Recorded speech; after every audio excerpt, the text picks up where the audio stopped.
La Cinemateca de Jerusalén se ha convertido en una verdadera belleza. Más de 12 millones de dólares fueron invertidos en obras de renovación antes del inicio del Festival Internacional de Cine. Las cámaras de InfoLive estuvieron allí.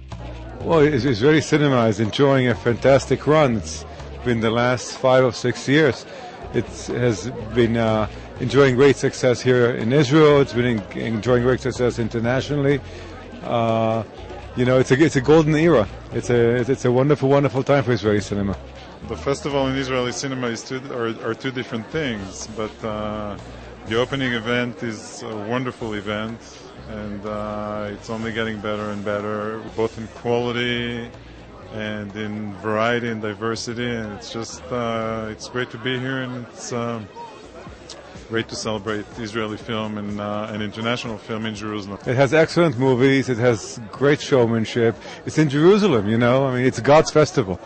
הסרט הוא דרמת מתח שמתרחשת בשנות ה-60 בברלין ובשנות ה-90 באוקראינה ובישראל, ומספרת את הסיפור של 3 חברי מוסד, בחורה צעירה ושני בחורים צעירים, שלוחדים את המנתח בבירקנאו ומאבדים אותו, משקרים על כך וחוזרים ארצה כגיבורים. 30 שנה אחר כך השקר הולך להתגלות והם חייבים לפרוע את החוב שהם יצרו.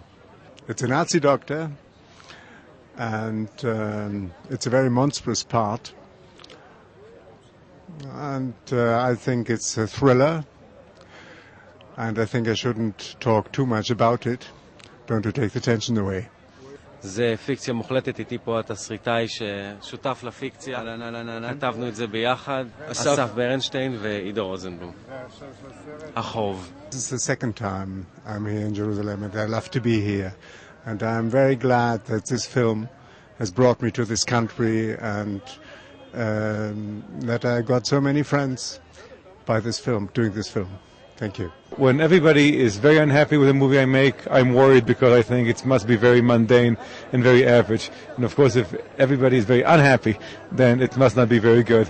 But when a movie gets lots of good reviews, and you know, and some people attack it, I think it's good.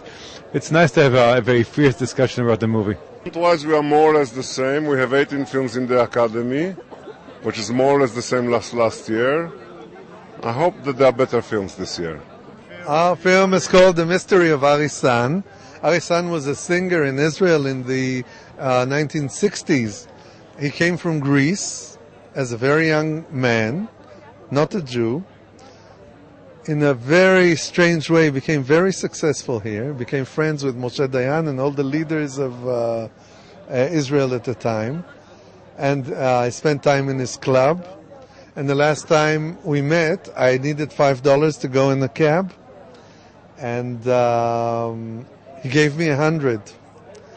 And I never saw him, and he died, so we made a film as a sort of compensation. It's a story about sex, drugs, and Greek music. Over the last 3 or 4 years, there's been an incredible, tremendous group of Israeli films that are traveling now or throughout the world.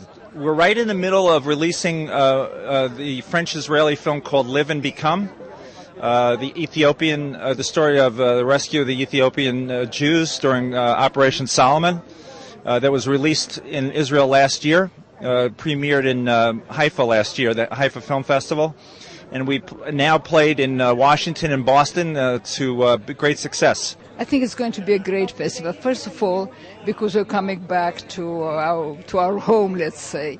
I never believed that the building is going to be ready for the festival, so I'm very happy it is. And it's going to be a very wonderful festival, very rich. We have an enormous amount of film, wonderful film from the whole world here. So you can come and see at least 5 films a day, every day. There are a lot of people coming from all over the country. There are already sort of films that are sold out. People really love movies.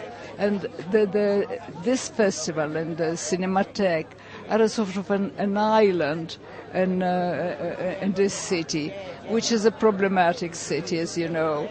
So people love to come to the festival where you can see another world, another reality that you see on television with all the problems that we have. And so you come to see a world of fantasy and sort of then back after 10 days back to the realities.